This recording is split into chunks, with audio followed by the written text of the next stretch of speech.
नमस्कार दोस्तों, मैं हूं दीपक चौरसिया और मेरी इस खास पेशकश पॉइंट ब्लैंक में आपका स्वागत है।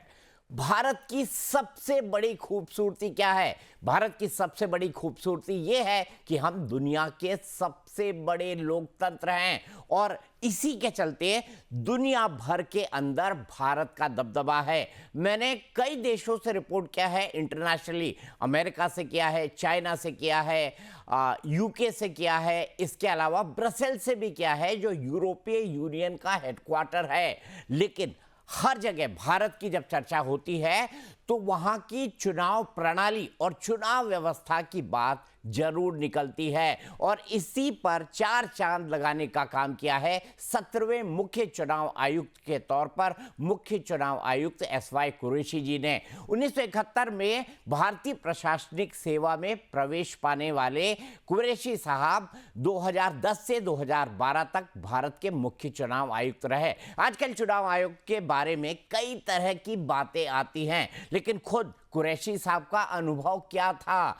कुरैशी साहब ने किस तरीके से चुनाव आयोग में एक के बाद एक नए सुधार किए, चुनावों का ब्रांड एम्बेसडर बनाया, चुनाव में अधिक से अधिक वोट हो इसके लिए उन्होंने कैंपेन चलाई।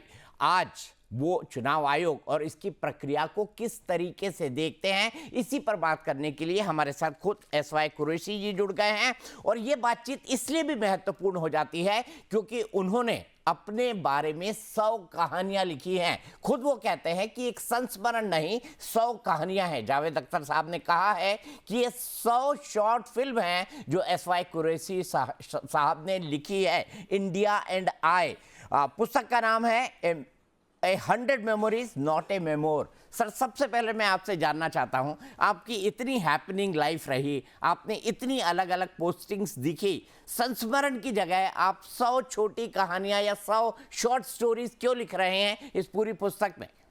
अच्छा सवाल है ये, क्योंकि मुझे बहुत सारे दोस्त काफ़ी सालों से ये कहते थे कि मैं अपनी ऑटोबायोग्राफी लिखूं, लेकिन मेरा हमेशा जवाब ये होता था कि ऑटोबायोग्राफी इम्पोर्टेंट लोग लिखते हैं, मैं इतना इम्पोर्टेंट नहीं हूँ कि जिसकी ऑटोबायोग्राफी में लोगों को दिलचस्पी होगी।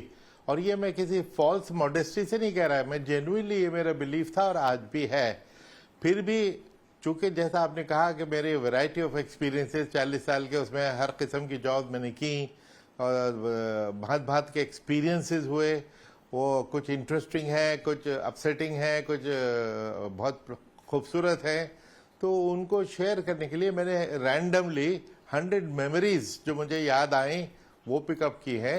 तो ये मेमोइर नहीं है, ये ऑटोबायोग्राफी नहीं है, ये 100 रैंडम मेमोरीज हैं। भारत में चुनाव करवाना कोई आसान काम नहीं है। एक दिन में हमारे एक राज्य में जितने लोग वोट करते हैं उतनी शायद यूरोप के ज्यादातर देशों की जनसंख्या भी नहीं होगी। कुरैशी साहब, सबसे पहले आपसे जानना चाहता हूं, आपने इस संस्मरण में मनमोहन सिंह जी का जिक्र किया है और एक दिन उन्होंने आपसे कहा कि अगर ऐसा होगा तो मैं सुसाइड कर लूंगा। ये प्रसंग क्या था जिसका जिक्र आपने इस किताब में किया है? क्यों उन्होंने कहा? आउट ऑफ फ्रस्ट्रेशन या और कोई कारण था?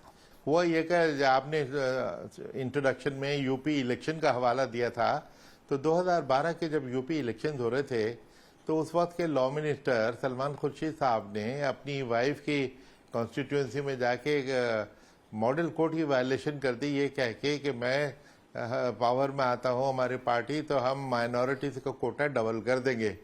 तो फौरन बीजेपी ने हमसे शिकायत की कि ये तो इलेक्शन चालू हो चुका है, मॉडल कोड लागू है और इस किस्म का प्रॉमिस तो ये कर नहीं सकते, इन्होंने मॉडल कोड की उल्लंघना कर दी है।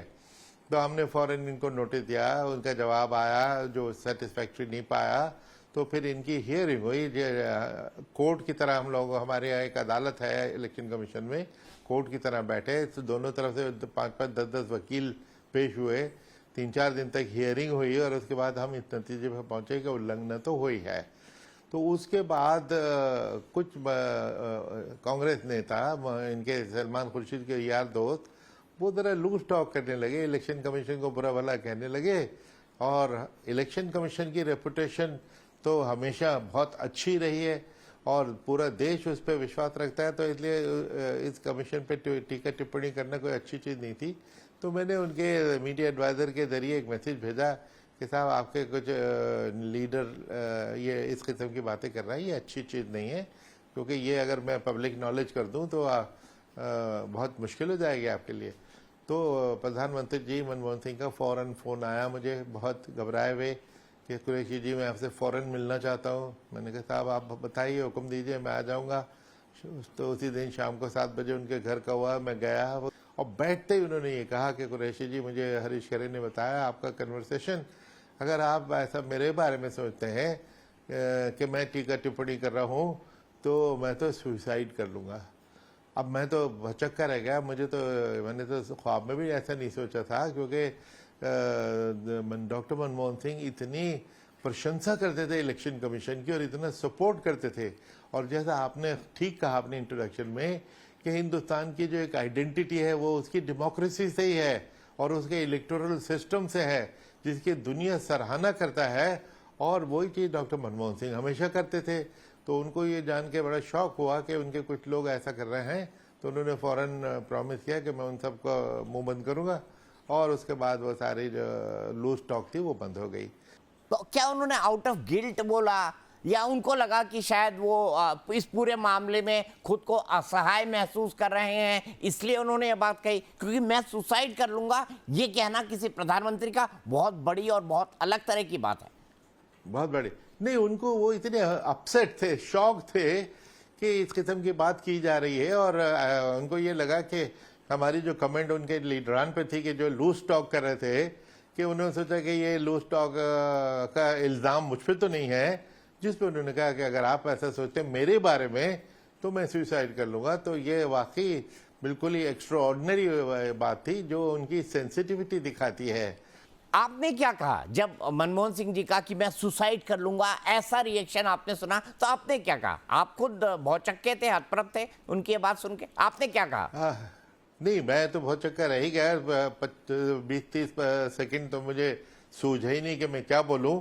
फिर मैं ज़रा अपने को पहले कंपोज किया, फिर मैंने उनको काम डाउन करने के लिए मैंने उनको बताया कि सर ये रिमार्क आपके लिए नहीं था, ये तो आपके जो कुछ लीडरान कुछ बोल रहे हैं, लूज बातें कर रहे हैं, वो आपके नॉलेज तक पहुंचाने के लिए था। सर आपने पुस्तक में एक जिक्र वो भी है और मुझे बहुत अच्छी तरह याद है, मुझे याद है मैं जब कौन बनेगा मुख्यमंत्री कर रहा था तो मैं शाहजहांपुर में था और आपका एक डिसीजन था कि मायावती ने जो अपनी आदमकद मूर्तियां बनाई हैं उनको ढका जाए। तो ये कैसे आया और क्या आज किसी आप बड़े अधिकारी की मूर्ति को ढकना इस तरह से इलेक्शन कमीशन क्या ऐसा फैसला कर सकता है? वो ये था कि मायावती जी अपने 2 बड़े बड़े पार्क बना रही थी लखनऊ में और नोएडा में। उसमें उन्होंने बड़े बड़े ऊंचे पेडेस्टल पे एक मूर्तियां बनाई, हाथी की और अपनी भी खुद पे हमें इतना इशू नहीं था। हाथी की मूर्ति जो बनाई गई, तो उस पे ये कुछ लोग सुप्रीम कोर्ट में चले गए कि साहब ये पब्लिक खर्चे पे अपनी जो चुनाव चिन्ह है उसका प्रचार कर रहा है सरकारी तौर पे। तो हमारे पास समाजवादी पार्टी भी आ गई कि साहब सरकारी खर्चे पे हमारी बाइसिकल भी ऊंचाई पे बना के दीजिए। और कांग्रेस पार्टी गई कि जो हमारा पंजा, हाथ का पंजा दिखाइए। तो लेवल प्लेइंग फील्ड तो जब भी होगी, बात तो ठीक थी। सुप्रीम कोर्ट ने कहा कि हम ये जो फजूल खर्ची हो रही है इस पर तो फैसला बाद में करेंगे, लेकिन सिंबल का क्या करना है नहीं करना ये इलेक्शन कमीशन का जुरिडिक्शन है, ये इन्होंने हमको मार कर दिया कि इस पे आप फैसला कीजिए। और इसके बाद हम इस नतीजे पर पहुंचे कि वाकई इससे उनको ये पॉलिटिकल एडवांटेज तो हो रहा था कि हमने तो एक पहले बहुत ही आसान तरीका सोचा कि भाई देखो 2 पार्क में इन्होंने ये मूर्तियां लगाई हैं, क्यों ना हम सिर्फ उन 2 पार्क के ऊपर 3 हफ्ते के लिए ताला लगा दें और सिर्फ 500 रुपए का वो ताला लगेगा। लेकिन हमें तो लीगली और कॉन्स्टिट्यूशनली सोचना होता है कि कोई भी आप जैसा आदमी है, आप और मैं जाके अदालत में जाएं कि साहब ये तो मेरा फंडामेंटल राइट जो वहाँ पे टहलने का है वो छीना जा रहा है, तो ये तो नहीं चलेगा। अब जब 3 महीने बाद ये इलेक्शन आया और हमारे पास सारी पार्टियां शिकायत लेके आई, तो हमने फिर विचार करने के बाद ये हो गया कि अच्छा ऐसा करते हैं, हम इनको ढांक देते हैं, इनको कवर कर देते हैं। तो उसके पैरेलल हमने ये फैसला किया और ये सब कर दिया। फिर लोगों ने इतराज़ किया, जी सैकड़ों करोड़ों खर्च कर दिए, जो बिल्कुल बेबुनियाद बात निकली। हमने हिसाब लगा के, मैंने अपनी किताब थी पहली जो अनडॉक्यूमेंटेड वंडर, उसमें लिखा 2,30,35,000 रुपये खर्च हुए थे सिर्फ 5-5 हजार के कवर जो 40-50 मूर्तियों पे चढ़ाने के लिए खर्चे हुए थे। लेकिन for a larger cause of level playing field, for a good principle, ये कदम बहुत जरूरी था जो हमने लिया था। और बाय द वे, ये जब हमने कोर्ट को ये दिया तो ना बीएसपी ने इस पे कोई कंप्लेंट की या प्रोटेस्ट किया, न सुप्रीम कोर्ट ने कोई कमेंट की, और बल्कि इलाहाबाद हाई कोर्ट ने इसको बहुत अच्छा ठीक कदम जी, मुझे याद है। माना। आपने पुस्तक के अंदर आपकी मोहन भागवत जी से मुलाकात का जिक्र किया है। आपने ये भी लिखा है कि मैं मुस्लिम इलेक्शन कमिश्नर नहीं हूं, मैं मुख्य चुनाव आयुक्त हूं और संयोग से मुस्लिम हूं। मैं सबसे पहले जानना चाहता हूं, जब आप मोहन भागवत से मिले तो क्या आपके मन में भी एज अ मुस्लिम ये इंप्रेशन था कि आरएसएस जो है वो मुसलमानों के खिलाफ है? और मोहन भागवत से उस मुलाकात के बाद क्या वो परसेप्शन आपका टूटा? हम लोग ये देखते थे कि उन दिनों लिंचिंग बहुत होती थी, डेली बेसिस पे 1-1, 2-2 हो जाते थे, तो उससे हम लोग बड़े इरिटेटेड थे। तो हमने कहा कि ये जाके भागवत जी थे कि भाई को इसके पीछे करने वाले जो लोग हैं वो उनके इन्फ्लुएंस के लोग हैं, तो हम उनसे जाके शिकायत तो करें। तो हमने उनको ईमेल लिखी कि भागवत जी आप कभी दिल्ली आते रहते हैं, जो अगली बार जब आप आए तो आप हमको अगर टाइम देंगे तो वहाँ से मिलेंगे। उन्होंने फौरन ही जवाब दे दिया कि मैं 3 हफ्ते बाद आ रहा हूँ, फला तारीख को फला जगह, मुझे आप 10 बजे आके मिल लीजिए। हम लोग गए, वो पंक्चुअली 10 बजे वो भी तशरीफ लाए, बातचीत हुई और हमने उनको ये सारी बात बताई। और उस बड़े पेशेंट लिस्टर है, उन्होंने 1 घंटे तक हमारी बात सुनी। फिर उसके बाद 10-15 मिनट उन्होंने अपनी बातें कही और उन्होंने बड़े सिग्निफिकेंट बातें की। उन्होंने एक तो ये कहा, एक तो इशू उस जमाने बड़ा जो हॉट था कि क्या हिंदू राष्ट्र में कॉन्स्टिट्यूशन बदल दिया जाएगा। तो उन्होंने बड़े कैटेगोरिकली कहा कि कॉन्स्टिट्यूशन बदलने का सवाल ही नहीं होता, हमारा कॉन्स्टिट्यूशन बहुत अच्छा है और ये यही चलेगा। दूसरी चीज उन्होंने कही कि हिंदू राष्ट्र तो हम थे, आज भी हैं, कल भी रहेंगे, कहेंगे इसमें तो किसी को शक नहीं होना चाहिए। तो हमने इसमें ये पूछा कि हिंदू राष्ट्र में मुसलमानों की हैसियत क्या होगी। तो उन्होंने कहा कि बड़ा इंपॉर्टेंट बात उन्होंने कही कि हिंदू राष्ट्र में मुसलमानों के बिना हिंदू राष्ट्र का होना हम कल्पना भी नहीं कर सकते। वो तो हमारे देश का बराबरी हिस्सा है, हमारे साथ साथ देश ने, हम दोनों सभी कौमों ने मिलकर तरक्की एक साथ करनी है, इसलिए ये तो सोच भी नहीं सकते हम। तो दूसरी चीज जहाँ तक थी काफिर की है ना, हमने समझाया उनको, हमने कहा कि देखिए काफिर एक अरबी का लफ्ज है सिर्फ नॉन बिलीवर के लिए, यानी इसका मतलब है कि मैं खुदा एक अल्लाह है और उसके रसूल मोहम्मद है उसमें विश्वास रखता हूं तो मैं बिलीवर हो गया। आप उसमें विश्वास नहीं रखते तो आप नॉन बिलीवर हो गए।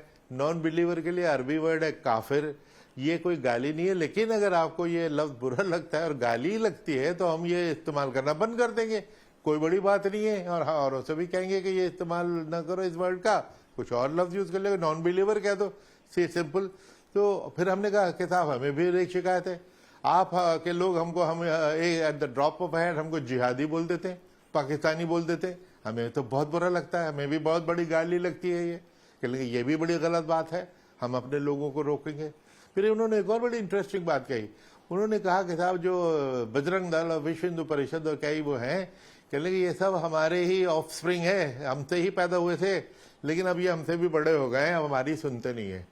बहुत इंपॉर्टेंट बात कही, इसलिए कि बल्कि उन्होंने यहाँ तक कहा कि जब भी मैं सेक्युलर कोई बात करता हूँ तो मेरे ऊपर तो अटैक होने लगता है बहुत। और हम उनके लोगों ने दिखाए, वीडियो दिखाए जो भागवत जी को गाली पड़ने लगती है। उसके बाद हमारी 2-3 मुलाकातें भागवत जी से और हुई और हमेशा उन्होंने ही कहा कि देखिए हालात जरूर बेहतर होंगे लेकिन इसमें टाइम लगेगा, वो टाइम वक्त लगेगा। उन्होंने कई बार कहा। हम 5 हमारे 25, हम 4 हमारे 40 के स्लोगन हमने बड़े बड़े नेताओं के मुंह से सुने, ये सब बड़े बेबुनियाद और गलत हैं। तो क्योंकि इंडिया में पॉलीगमी तो संभव ही नहीं है। चलेंगे क्या मतलब, हमने कहा औरतें ही नहीं है।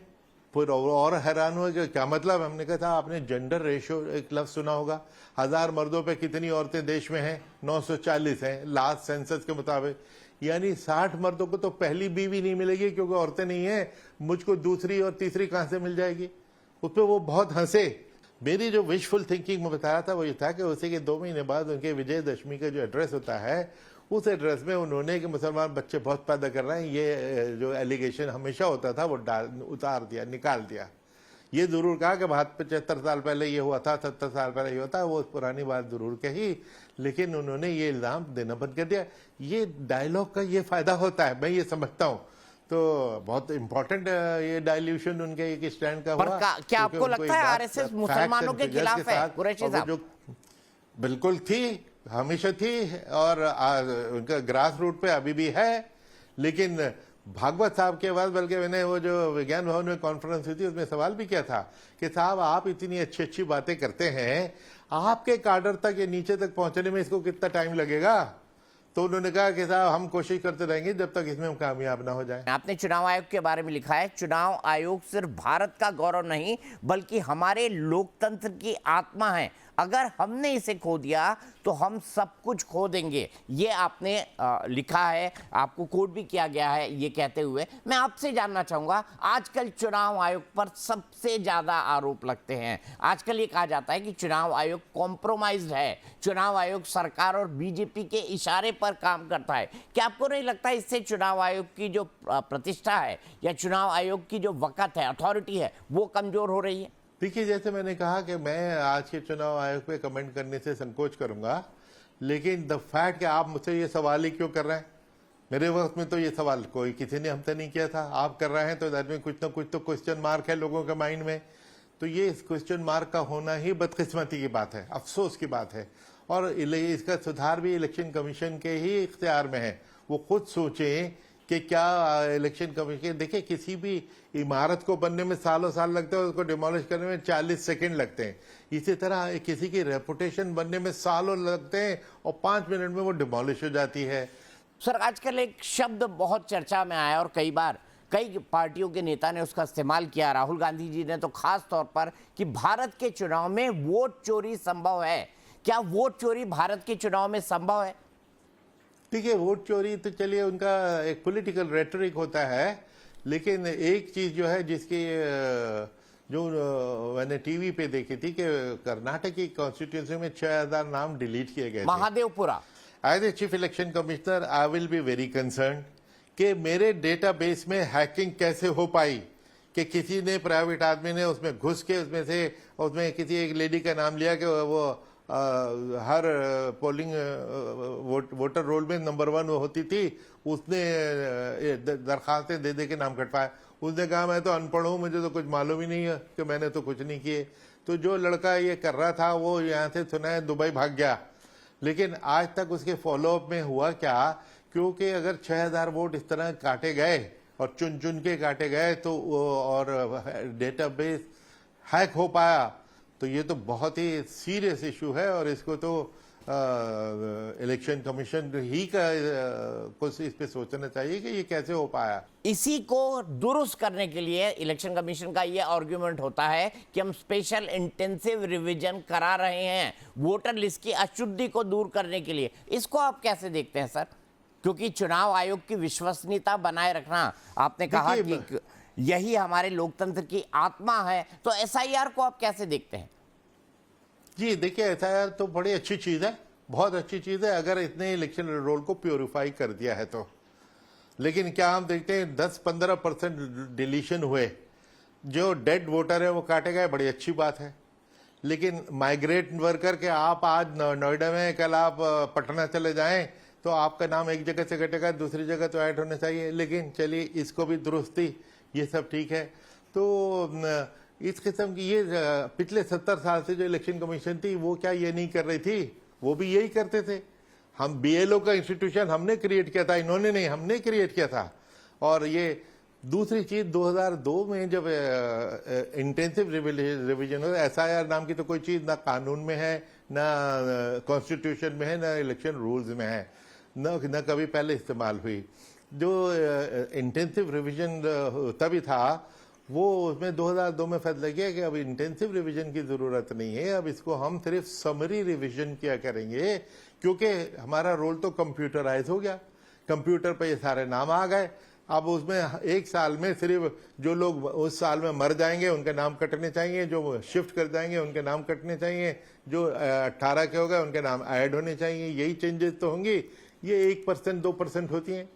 अब अगर फॉरेनर्स के नाम थे कि जी फॉरेनर्स को पकड़ने के लिए हम ये कर रहे हैं एक्सरसाइज, अरे भाई फॉरेनर को पकड़ने की एक्सरसाइज तो बड़ी आसानी से हो सकती थी कि बीएलओ एक सवाल और भी कर ले आपसे कि दीपक जी आपके पड़ोस में कोई नए शक्ल तो नजर नहीं आई पिछले 6-7 महीने में, साल भर में, जो फॉरेनर हो सकता है? पड़ोसी तो हम सबसे पहला शिकायत करता है। फिर बिहार में जब ये शुरू किया 8 करोड़ लोगों को दौड़ाया, नहीं दौड़ाया? कितने पकड़े? आज तक क्यों नहीं बताया कि कितने कितने फॉरेनर पाए गए? क्यों नहीं बताया आज तक? सुप्रीम कोर्ट ने भी नहीं पूछा, उनको भी इन्होंने नहीं बताया। मैं तो जानना चाहता हूं आज भी कितने बताएं, क्योंकि ताकि मैं सुधार करना चाहूंगा। बहुत अच्छा कर रहे हैं, बहुत अच्छा कर रहे हैं, लेकिन बता दें कितने घुसपैठिए पकड़े। बड़ा अच्छी एक्सरसाइज हो रही है ना, कितने पकड़े वो तो बता दें। तो आपको क्या लगता है ये एक्सरसाइज क्या वाकई में सत्ताधारी पार्टी यानी बीजेपी के हिसाब से इलेक्टोरल रोल बनाने की हो रही है? नहीं, मैं इस पे कमेंट नहीं करना चाहता क्योंकि ये बहुत ही कंटेंशियस इशू है। क्या 27 लाख लोग जो, जैसे सिर्फ बंगाल की मिसाल लीजिए कि 27 लाख लोग, 27 लाख लोग वोट नहीं डाल पाए, ट्रिब्यूनल के सामने है, वो नहीं डाल पाए। और उनमें से अखबार में यह है कि उन पे फैसला होते होते 21 साल लग जाएंगे।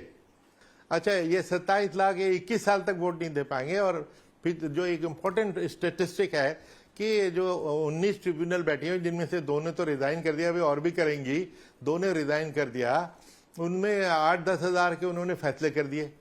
उन फैसलों की रेशो देखिए, 90-95% उन्होंने पाया कि ये उनका जो डिलीशन है गलत है, ये तो वैलिड जेन्युइन वोटर हैं। तो आपने 27 में से चलिए 25 लाख जेन्युइन वोटर हैं, आपने उनका वोटिंग राइट, कॉन्स्टिट्यूशनल राइट छीन लिया। ये कोई छोटा मोटा जुर्म है, ये मेजर ऑफेंस है और इसके लिए किसी न किसी को इसकी सजा मिलनी चाहिए। क्या संभव है कि घुसपैठियों का पता एसआईआर के थ्रू लगाया जा सके, और क्या इलेक्शन कमीशन ऐसा कर सकता है कानूनी तौर पर? इलेक्शन कमीशन ने तो कहा ही यही था कि हम घुसपैठियों की वजह से ये कर रहे हैं, क्योंकि अभी रोल में बड़ी खराबियां हैं और अब हम उसको पूरी को प्योरीफाई कर देंगे। उनकी जो मैं समझता हूं कि एक मिसअंडरस्टैंडिंग है कि जो चीज उनसे पहले भी जो इलेक्शन कमिश्नर थे उनमें भी थोड़ी बहुत बुद्धि तो थी, ये तो अब गारंटी कर दें कि अब एक भी नहीं बचा, अब सारे इनएलिजिबल डिलीट हो गए हैं, ये एवरीवन, और कोई भी एलिजिबल आदमी डिलीट नहीं हो गया है गलती से भी। ये सर्टिफिकेट चाहिए, दे दें, आपको दे दें, आप पूछ लीजिए।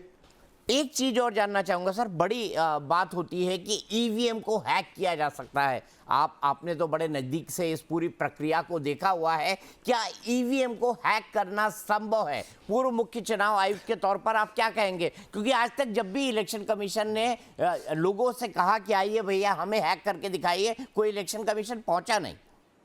जी, ये आप बिल्कुल ठीक कह रहे हैं। इलेक्शन कमीशन का ईवीएम का सबसे बड़ा डिफेंडर तो मैं ही रहा हूं। अब बिल्कुल आखिरी इलेक्शन तक मैंने समझ, जितना इलेक्शन कमीशन ने नहीं किया होगा उतना मैंने डिफेंड किया है। बिल्कुल सही, क्योंकि मेरा ये विश्वास है, उस वक्त तक, मेरे वक्त तक की जो मशीनें है ना, मेरे वक्त तक की मशीनों की बात कर रहा हूँ, आगे तो टेक्नोलॉजी बदलती रहती है, उसमें क्या कोई हैकिंग वैकिंग हो जाए, क्या हो जाए मुझे नहीं मालूम, लेकिन अपने वक्त तक की मशीन की मैंने हमेशा गारंटी ली है कि इसमें हैकिंग इज इम्पॉसिबल। और लेकिन हर पॉलिटिकल पार्टी ने कभी न कभी इसको चैलेंज किया है, क्वेश्चन किया है और साबित कर नहीं पाए। बल्कि सबसे ज्यादा अगर किसी ने इसको चैलेंज किया था तो वो बीजेपी ने 2009 में किया था। उन्होंने तो एक किताब भी लिख दी थी, डेमोक्रेसी एट रिस्क। आपको क्या लगता है कि आजकल का इलेक्शन कमीशन अपोजिशन पार्टी अगर आरोप लगा दे तो बहुत ज्यादा हार्श हो जाता है? आप पर भी आरोप लगे लेकिन आपने सही फोरम पे उसको उठाया।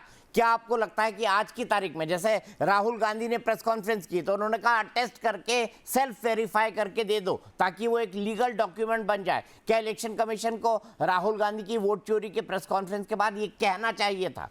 अब ऑपोजिशन को बुला के उनके साथ डिस्कशन तो बहुत जरूरी होता है और हम देख रहे हैं पिछले 5 साल से कि 2-3 बार ऐसा हुआ है कि ऑपोजिशन पार्टीज इलेक्शन कमीशन के पास जाती हैं, वो उनको धुतकार के बाहर भगा देते हैं और रूडली बात करते हैं, बात ही नहीं करते, अपॉइंटमेंट नहीं देते कि वो सुप्रीम कोर्ट के सामने गई शिकायत करते हुए।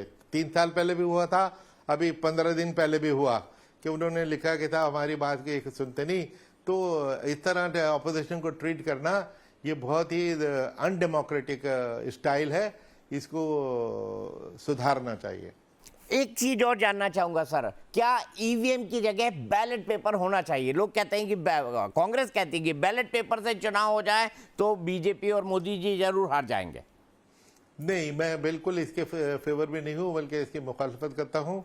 क्योंकि देखिए, बैलेट पेपर हमने किस हालात में बंद किए थे, मुझसे तो पहले की बात है वो, कि देखो जमाने में बूथ कैप्चरिंग जिस तरह होती थी कि कोई गुंडे आएंगे, बूथ में आए, उन्होंने फौरन डब्बे में 150 बैलेट पेपर पे स्टैंप लगा के उसके अंदर स्टफिंग कर दी।